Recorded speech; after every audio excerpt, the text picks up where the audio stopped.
duqa magaalada muqdisho mudane cabdiraxmaan cumar cismaan injineeriisu ayaa xafiiskiisa aqalka dowladda hoose xamar maanta ku qaabilay madaxa xafiiska hay-adda qaramada midoobay u qaabilsan arrimaha adeegyada mashaariicda Soomaaliya Masar Tim Lendner iyo wafdi uu hogaaminayay. kulanka waxaa goobjoog ka ahaa mas'uuliyiinta maamulka gobolka iyadoo looga hadlay arrimo dhowr oo ku saabsan horumarinta caasimadda iyo hay-adda qaramada midoobay sidii ay uga caawin lahayd maamulka gobolka Banaadir in caasimadda ay soo ceshato heybadii iyo maqaamkii ay caalamka ku lahayd bariisamaadkii. gudoomiyaha gobolka Banaadir iyo sidoo kale madaxa xafiiska hay-adda qaramada midoobay u qaabilsan horumarinta adeegyada mashaariicda Soomaaliya Tim Lendner ayaa si wadajir ah u wada saxiixay heshiisyo ku saabsan dib u dhiska caasimadda oo ay ka mid yihiin dhismaha wadooyinka, dib u habeynta goobaha bulaacadaha biyo mareenka ah, shaqo abuurka dhalinyarada iyo guud ahaan horumarinta caasimadda ay labada mas'uul wada saxiixdeen heshiis quseeya. gudoomiyaha gobolka Banaadir ahna duqa magaalada Muqdisho mudane cabdiraxmaan cumar cismaan injineeriisu oo warbaahinta si guud ula hadlay ayaa faahfaahiyay heshiiskan iyo waxyaabaha uu ka caawinayo maamulka gobolka Banaadir isagoo si gaar ugu mahadceliyay hay-adda qaramada midoobay sida ay mar walba u garab taagan tahay horumarka Soomaaliya.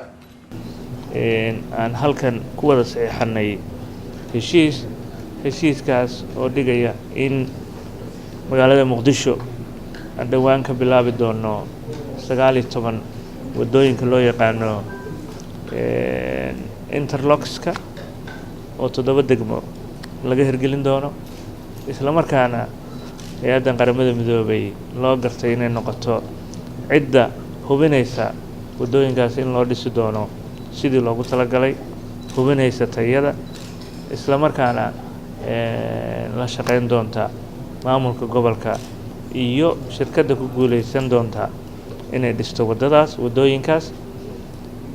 maamulka gobolka Banaadir waxaa ka go'an dib u dhiska dalka, dib u dhiska caasimadana sidii barsimaadka hore ugu soo noqon lahayd haddii aan hirgelino 19 wado oo xaafadaha weliba dhexmaraya waxay noo noqon doontaa inay dhaqaalihiina kor u qaado, isla markaana ay nagu hagaajiso in wadamo badanna ay arki doonaan sida maamulka gobolka Banaadir iyo bangiga adduunka uga wada shaqeeyay qorshahan.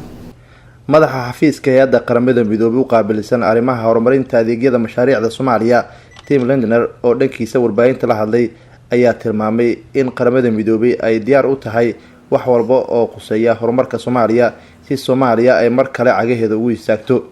It's an honor for me to be here on behalf of the United Nations Office for Project Services to sign the contract between yourselves and UNOPS.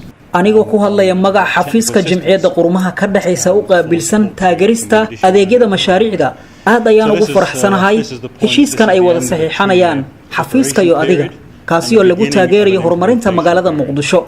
tani waxay qayb ka tahay dadaalo in muddo soo socday 2 sano. haddana waxaan sii gudageli doonaa sidii loo hirgelin lahaa waxyaabihii la soo qabtay. waxaana xoogga saari doonaa dhismaha wadooyinka goobaha muhiimka ah. 2 sano ee soo socota waxaanu daraasayn ku sameyn doonaa sidii loo heli lahaa wadiiqooyin sahlaya horumarinta magaalada Muqdisho iyo dib u dhiskeeda.